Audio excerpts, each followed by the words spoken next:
Prinsip-prinsip Bina Komunikasi Persepsi Bunyi dan Irama.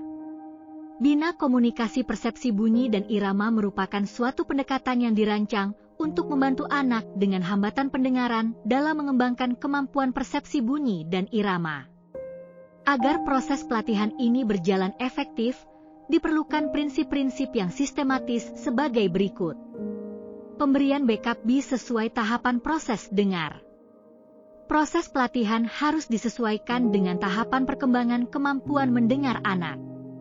Setiap anak memiliki kemampuan yang berbeda, sehingga program backup B harus dimulai dari tahap paling dasar dan dilanjutkan ke tahap berikutnya secara bertahap. Pengenalan dunia bunyi secara berkesinambungan.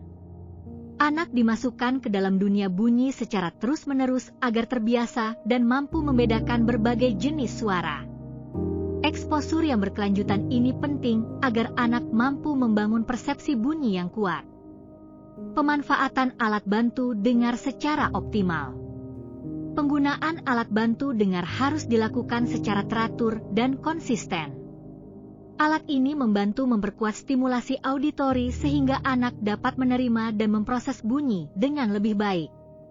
Melatih perasaan vibrasi melalui kontak langsung. Selain bunyi, anak juga perlu dilatih untuk merasakan vibrasi. Melalui pengalaman kontak langsung dengan sumber getaran, anak dengan hambatan pendengaran dapat mengidentifikasi bunyi melalui sensasi getar yang dirasakan tubuhnya.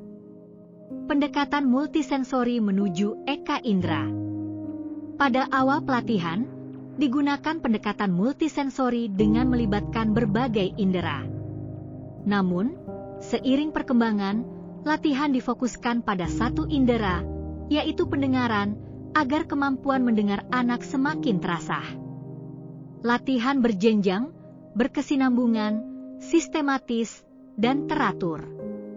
Seluruh latihan harus dilakukan secara bertahap, terstruktur, dan berkelanjutan.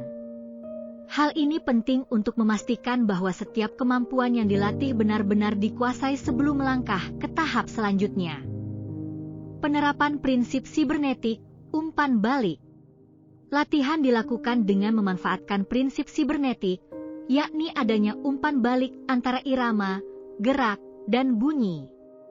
Oleh karena itu, di ruang latihan biasanya disediakan cermin agar anak dapat mengamati dan memperbaiki gerakannya sendiri.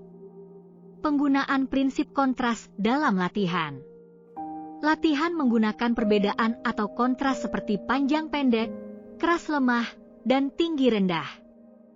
Prinsip ini bertujuan agar anak mampu membedakan karakteristik bunyi dan irama dengan lebih jelas. Mengutamakan pengalaman berhasil pada anak. Setiap akhir latihan, anak harus diberikan kesempatan untuk merasakan keberhasilan, perasaan, "Aha, aku bisa." Pengalaman positif ini sangat penting untuk membangun kepercayaan diri dan motivasi anak dalam mengikuti pelatihan berikutnya. Pelaksanaan Bina Komunikasi Persepsi Bunyi dan Irama dilaksanakan secara berkelanjutan.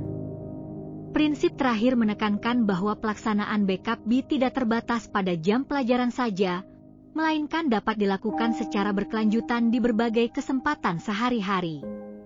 Hal ini akan membantu anak mengintegrasikan kemampuan persepsi bunyi dan irama dalam kehidupan sehari-hari. Prinsip-prinsip di atas menegaskan bahwa Bina Komunikasi Persepsi Bunyi dan Irama bukan hanya sekadar latihan saja, melainkan suatu proses holistik dan berkesinambungan yang melibatkan berbagai aspek sensorik, motivasi, serta dukungan lingkungan. Dengan penerapan prinsip-prinsip ini secara konsisten, diharapkan anak dengan hambatan pendengaran mampu berkembang secara optimal dalam memahami dan mengekspresikan bunyi dan irama.